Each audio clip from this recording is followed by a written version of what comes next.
जो हर तूफान से टकराएगी वो आंधी बनाऊंगा। नए अंग्रेज आए हैं, नया गांधी बनाऊंगा। ये नया गांधी है, इस दौर का गांधी है जो सड़कों पर चल रहा है, नए दौर के अंग्रेजों की नफरत वाली राजनीति के खिलाफ। इसमें सिर्फ पाना है, सिर्फ जोड़ना है, खोना नहीं है। राहुल गांधी जी बहुत खो चुके हैं इस देश के लिए। उन्होंने अपने पिता को खोया है, अपनी दादी को खोया है, उन्होंने इस देश के लिए अपने परिवार की कुर्बानियां दी हैं। अब खोएंगे नहीं, अब ये देश पाएगा राहुल गांधी। इंपॉर्टेंट ये है कि हम लोग एक मिशन पे निकले हैं। ये मिशन है लोग से लोगों को जोड़ने का, संस्कृति से संस्कृति को जोड़ने का, मान्यता से मान्यता को जोड़ने का, पुराण से पुराण को जोड़ने का, धर्म से धर्म को जोड़ने का और समस्या से समस्याओं को जोड़ने का। बिहार का आदमी जो है उसकी भी समस्या बेरोजगारी है और केरल का इंसान जो है उसकी भी समस्या बेरोजगारी है। कश्मीर में रहने वाला इंसान हो या कन्याकुमारी में रहने वाला इंसान हो, पेट्रोल सब 100 रुपये लीटर से ज़्यादा खरीद रहा है। महंगाई से जो है हर किसी की कमर टूट रही है। तो अर्थव्यवस्था की इस टूटी हुई कमर को जोड़ना भारत जोड़ो यात्रा का लक्ष्य है। तो हर चीज़ को अगर वोट के कैलकुलेशन से देखेंगे तो फिर तो अन्याय के खिलाफ कोई बोलेगा नहीं, क्योंकि उससे तो वोट बैंक पे असर पड़ता है। सच बोलने से जो है वोट बैंक पे असर पड़ता है। तो क्या बिगाड़ के डर से सच बोलना बंद कर दें? वोट बैंक क्या होगा, वोट का मुंह क्या होगा, वोट मिलेगा कि नहीं मिलेगा, ये हमारी चिंता नहीं है। हमारी चिंता है कि आज जो बात बोली जानी चाहिए वो बात बोला जाए। जब शक्ति के सामने, ताकत के सामने समर्पण कर चुकी है सत्ता, तो ऐसे में जो है आम लोगों के आवाज़ को कौन उठाएगा? और कबीर जो थे वो जनता के कवि थे। जब कबीर जो है लोधी के सामने नहीं डरे तो हम लोग मोदी के सामने क्यों डरें? बीजेपी आरएसएस बौखलाई हुई है और बहुत अच्छी खबर है कि बौखलाए हुए हैं। अगर देश को तोड़ने वाले लोग जो हर चीज़ को हिंदू मुसलमान में बांट के देखते हैं, हर चीज़ में धर्म का चश्मा लगा के देखते हैं, अगर वो लोग थोड़ा घबराए हैं, थोड़ा बैकफुट पे आए हैं, तो ये तो देश के लिए बहुत अच्छी। ये जो दो लोग हैं, हम दो, हमारे दो की सरकार चल रही है। सारे लोग गरीब हो रहे हैं और दो लोग अमीर हो रहे हैं। एक व्यक्ति तो पूरा दुनिया में 2 नंबरी हो गए हैं। ये कौन है? इस सवालों की जांच होनी चाहिए। और मैं समझता हूँ ये हिंदू मुसलमान का खेल सिर्फ और सिर्फ इसलिए खेला जा रहा है ताकि इन नाकामियों पे और देश की इन समस्याओं पे पर्दा डाला जा सके। थकने का नाम नहीं है अजय लल्लू, चलने का नाम है अजय लल्लू। आदरणीय राहुल गांधी के साथ झंडा लेके चलूंगा, मजबूती से चलूंगा, बुलंद आवाज के साथ चलूंगा, जोश के साथ चलूंगा, उम्मीद के साथ चलूंगा। इस देश में इस सरकार को बदलने के लिए चलूंगा। देश के क्रांति के लिए भारत जोड़ो यात्रा जरूर जानी जाएगी।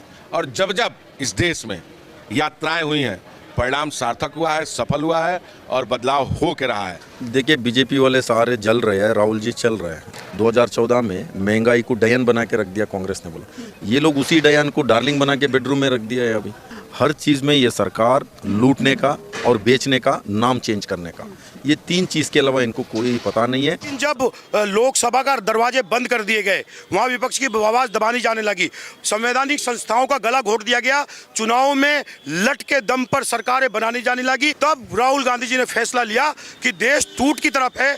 इसको जोड़ने के लिए, लोगों के हक और संविधान को बचाने के लिए कन्याकुमारी से कश्मीर तक पूरे देश का भ्रमण किया जाए। एक नौजवान जो देश को सोचता है वो 25 किलोमीटर पर डे चलता है और आधा हिंदुस्तान नाप दिया, दुनिया की सबसे बड़ी यात्रा कर दी। होम मिनिस्टर, प्राइम मिनिस्टर को इस्तीफा दे देना चाहिए। कौन है टुकड़े टुकड़े चिन्हित करें, सजा दें। इनके निकम्मेपन की पहचान है, केवल बदनाम करने की बात है। My experience is being seen by your camera, your eyes. You support what people are expecting, faith and confidence on Congress party.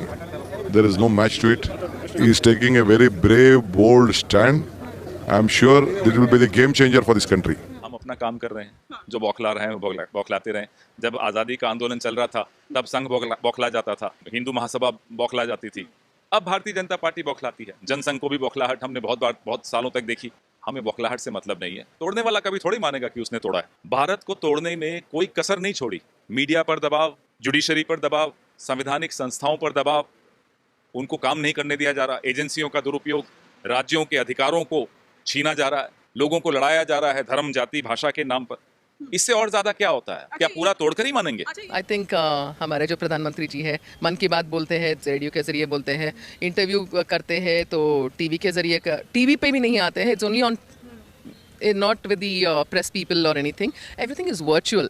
So yeah, virtual is a right word because what we are living with the sarkar itself is virtual because कुछ reality में नहीं है। एक तो बात है, चाय उन्होंने नहीं बनाई, एक्चुअली चाय वो बनाते थे, उनके पापा बनाते थे। ज्ञान देने के लिए मतलब ज्ञानी होना चाहिए ना। बिना ज्ञान देने निकलोगे तो फिर you'll only become a Bharatiya Janata party खुद ही टुकड़े टुकड़े गैंग। भारतीय जनता पार्टी का मतलब ये भाजपा, भारत जलाओ पार्टी। नोटबंदी के गलत निर्णय से हमारे यहाँ पर हजारों फैक्ट्रियों में ताले लग गए, उसमें लाखों जो रोजगार जिनका था उनका रोजगार छिन गया, वो बेरोजगार कर दिए गए। इनका काम ही नफरत करने का है, इनका काम ही हमेशा भेदभाव करने का है, जाति धर्म मजहब के नाम से लोगों को दीवार खड़ा करने का है। अगर इनके पास ये ना करे तो इनको कोई पूछने वाला नहीं। राहुल गांधी इकलौते विपक्ष में ऐसे नेता हैं जिन्होंने बिना डरे हुए जनहित के मुद्दों को, महंगाई के मुद्दे को, बेरोजगारी के मुद्दों को, युवाओं के मुद्दों को उठाया है। और मैं सलाम करता हूं अपने नेता को। सरकार लगातार डराने की कोशिश कर रही है, संस्थाओं को दबाया जा रहा है। जितने संस्थाएं हैं, चाहे वो जुडिशियरी हो, चाहे दूसरी संस्थाएं हो, उसके जरिए नेताओं को तंग किया जा रहा है। लेकिन मैं सलाम करता हूं अपने नेता का, जो न डरने वाला है न झुकने वाला। भारत जोड़ो यात्रा है, ये कोई चुनाव जीतो यात्रा नहीं है, ये कांग्रेस जीतो यात्रा नहीं है, चुनाव जीतो यात्रा नहीं है, ये भारत जोड़ो यात्रा है। और जिन मुद्दों को लेकर हम राजनीति करते हैं वो समाज के मुद्दे हैं, जो टकराव पैदा हुआ है, जो एक संवैधानिक संस्थाओं को खोखला करने का काम रूलिंग पार्टी कर रही है, उसके विरोध में हम लोग अपनी बात रख रहे हैं। और जो टकराव, जो हिंसा, जो घृणा पैदा हुई है, उसको खत्म करना पड़ेगा समाज के अंदर, इसलिए राहुल जी यात्रा कर रहे हैं। देखिए, भारत तो जुड़ के रहेगा, ये हमारे नेता का संकल्प है कि कल झमाझम बारिश में हमारे नेता ने ये यात्रा चालू रखी। राहुल जी का यही दृढ़ संकल्प है जो लेकर चल रहा है कि भारत में नफरत की राजनीति, भय की राजनीति नहीं चलेगी। भारत में प्यार और भाईचारा जैसे हमेशा से रहा था, वैसे ही होकर सब इकट्ठा चलेंगे। और भारत जोड़ो यात्रा ये करती हुई आगे निकलती जा रही है। सत्ता धीरे धीरे हाल कुर्सी टूट जावेगी, सत्ता धीरे धीरे हाल कुर्सी टूट जावेगी। और भ्रष्टाचार का रुपया तोल ताकड़ी टूट जावेगी, कुर्सी टूट जावेगी, कुर्सी टूट जावेगी। पंजा ही रहेगा और पंजे से ये लोग समझ जाएंगे कि यही वो सरकार है जिसने 300 रुपए में हमें गैस दिया है, 1000 रुपए में नहीं दिया है। मेरे शहर वालों घर से तो निकलो, मेरे शहर वालों घर से तो निकलो, गरीबों का गांधी चला आ रहा है।